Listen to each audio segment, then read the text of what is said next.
Hi, my name is Jessica Lafreniere, and this is my discussion video for The Chrysanthemums by John Steinbeck. This story takes place during the 20th century, and during this time, women were not yet seen as equal partners within the home or outside of it, and this led to an imbalance of power between the genders. So we can see early on a display of this imbalance when Henry is making the deal with the meat packaging company selling the 30 steers. So even though Elisa is his partner, is obviously actively, when this deal is going on, tending to the grounds of the farm, she is still not even thought of to be included on the deal, let alone to just be there listening in. In fact, she actually has to ask Henry, like, hey, what are those men doing here after the deal is already made? He didn't even tell her beforehand, like, hey, this deal is in the works. You should know because you're my wife and you live here and work with me. That wasn't something that he thought of because that wouldn't have been an option during the 20th century, because she is not seen as an equal to him, even though she is his wife and helps him on the farm every day.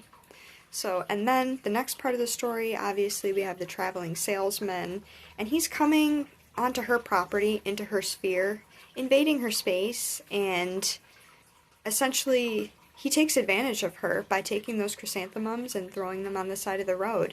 She gives him extremely specific instructions on how to take care of these chrysanthemums because he's spun her this story about this woman down the road who wants them.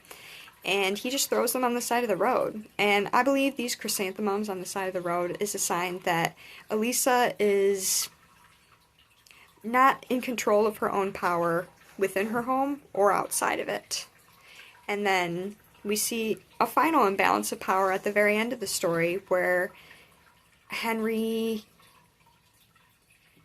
was kind of joking at the beginning of the story, like, oh, hey, Elisa, do you want to go to the fights with me? And she was off-put at the time, but she reconsiders at the end of the story and asks Henry, how about we go to the fights? Or like, what would it be like? Should a woman go?